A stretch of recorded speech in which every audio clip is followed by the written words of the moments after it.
First Lady Lisa Araneta, and my children, Alexander, Sandro, Simon, and Vincent. I cannot proceed without a special greeting, of course, to the former First Lady, Imelda.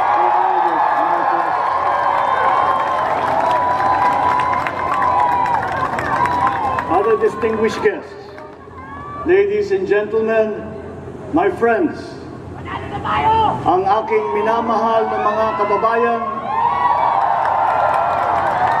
magandang tanghali po sa inyong lahat. This is a historic moment for us all. I feel it deep within me. You, the people, have spoken, and it is resounding.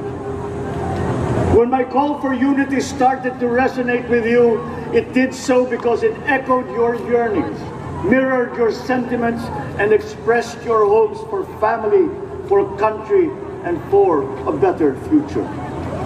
That is why it reverberated and amplified as it did, to deliver the biggest electoral mandate in the history of Philippine democracy.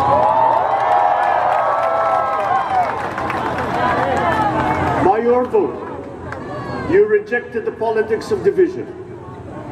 I offended none of my rivals in this campaign.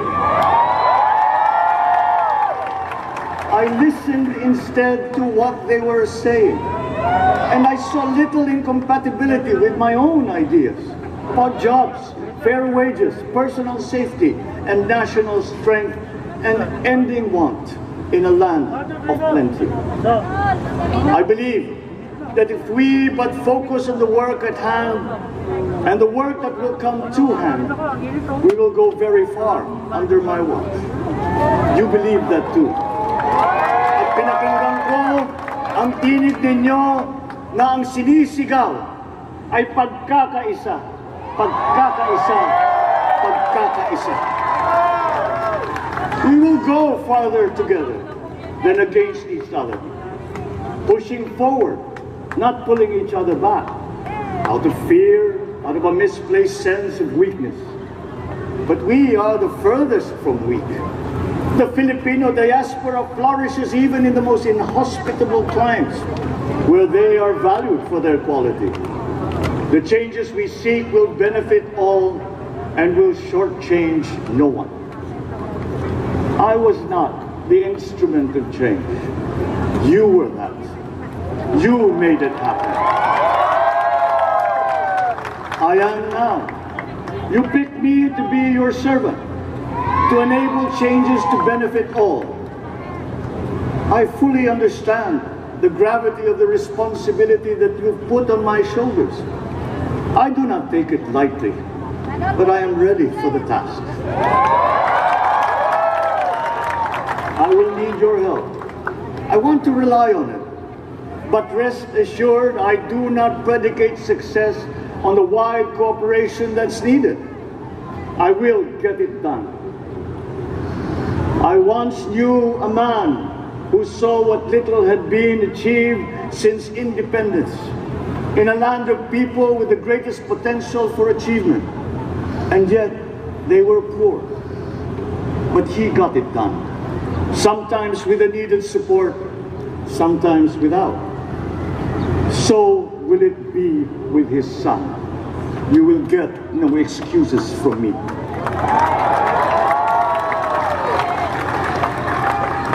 I am here not to talk about the past. I am here to tell you about our future. A future of sufficiency, even plenty, of readily available ways and means to get done what needs doing, by you, by me. We do not look back, but ahead, up the road that we must take to a place better than the one we lost in the pandemic.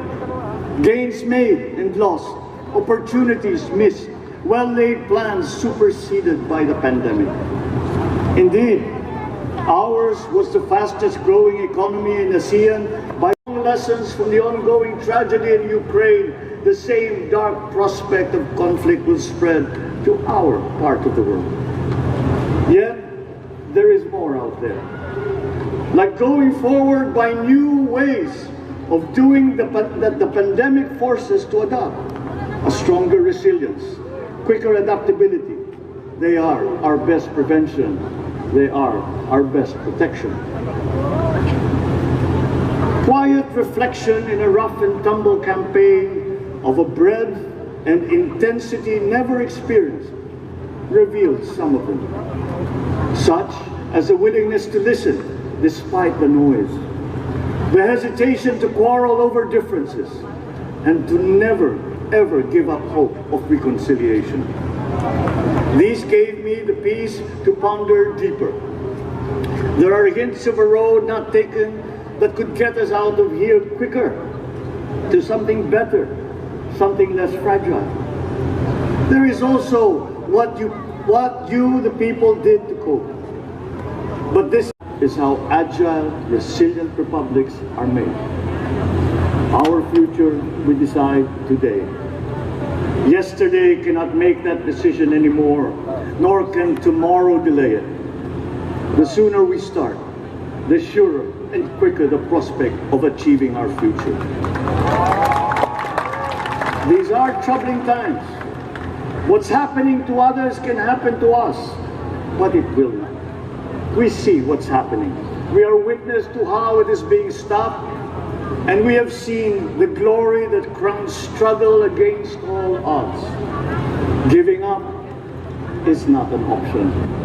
We've been through times of bitter division, but united, we came through to this when it shall begin again, but better. The campaigns have taken me here where I stand today. I listened to you, and this is what I have heard. We all want peace in our land. You and your children want a good chance at a better life in a safer, more prosperous country. All that is within reach of a hard-working, warm, and giving race. Your dreams are mine. Pangarap nyo ay pangarap ko.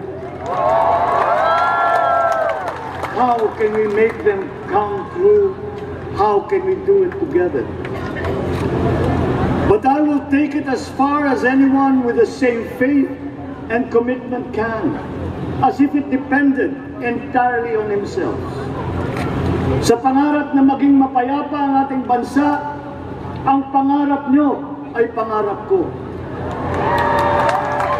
Sa pangarap na maging maunlad ang ating bansa, ang pangarap nyo ay pangarap ko. At sa pangarap na maging mas masinang ang kinabukasan natin at ng ating mga anak, ang pangarap nyo ay pangarap ko. We are presently drawing up a comprehensive, all-inclusive plan for economic transformation. We will build back better by doing things in the light of the experiences that we have had, both good and bad. It doesn't matter. No looking back in anger or nostalgia. In the road ahead, the immediate months will be rough, but I will walk that road with you. The pandemic ravaged bigger economies than ours.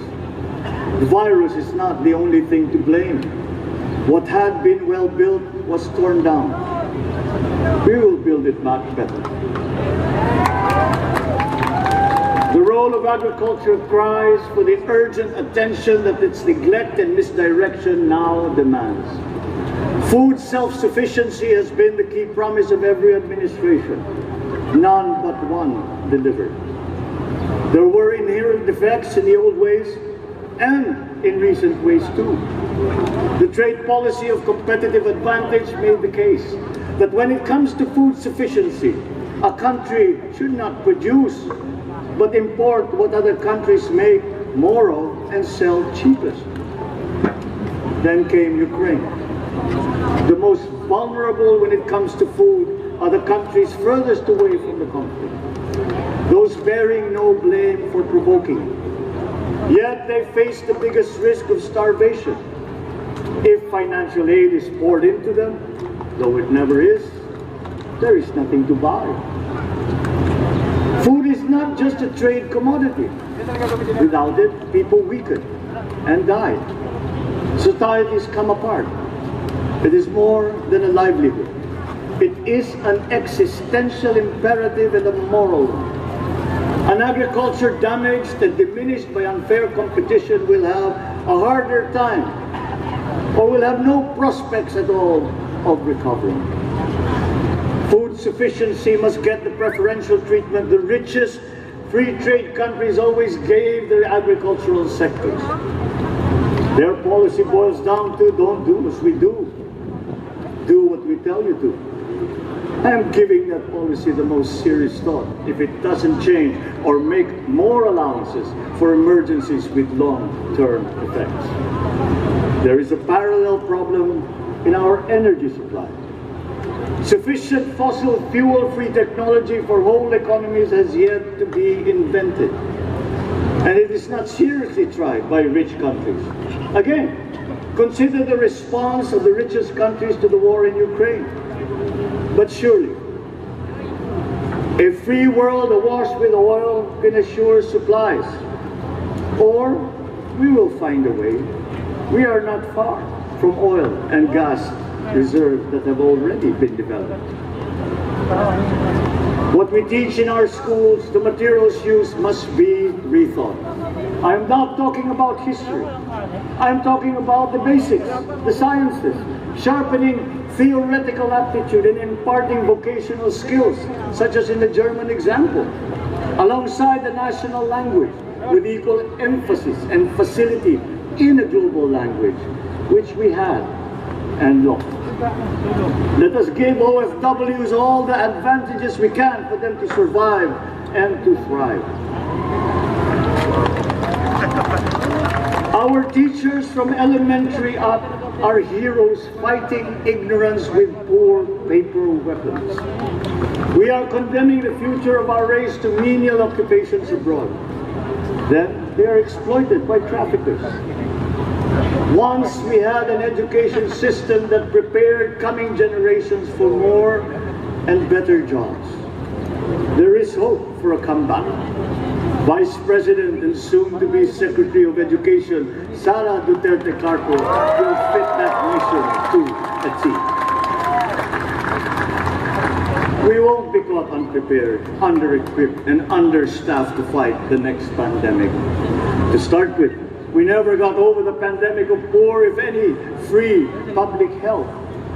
The last major upgrade of a public health system, exemplified by the resources poured into PGH, predates the recovery of Philippine tourism with its emphasis on accessing nature's beauty. I am sure will exceed expectations. And bigger is not always better, but there's something to be said for economies of scale.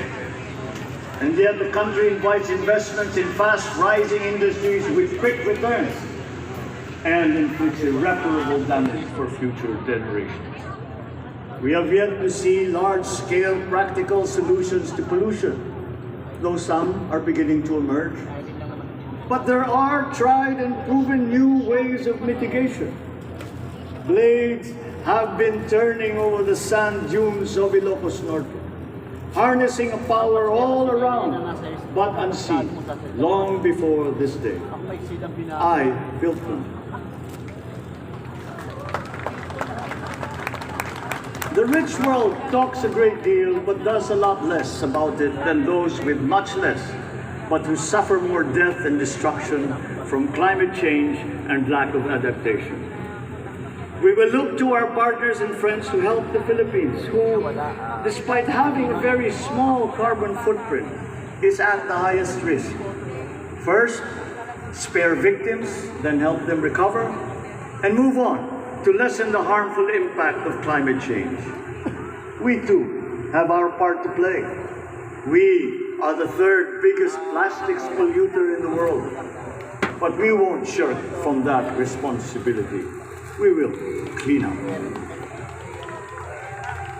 You will not be disappointed, so do not be afraid. With every difficult decision that I must make, I will keep foremost in my heart and in my mind the debt of gratitude I owe you for the honor and responsibility that you have conferred on me. Whatever is in a person to make changes for the better of others, I lay before you now in my commitment.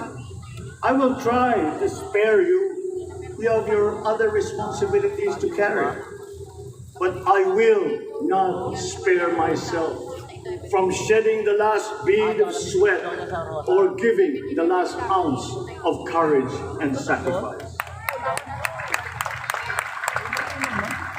And if you ask me why I am so confident of the future, I will answer you simply that I have 110 million reasons to start with.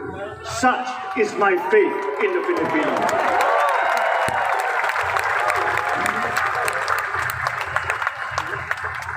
Believe, have hope. The sun also rises like it did today and as it will tomorrow. And as surely as that, we will achieve the country all Filipinos deserve. God bless the Philippines. God bless our work. Maraming salamat po sa inyong lahat.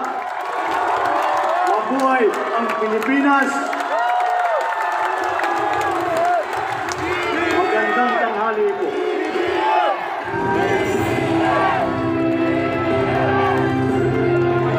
Excellencies, ladies and gentlemen, the President of the Republic of the Philippines, President Ferdinand Romualdez Marcos Jr.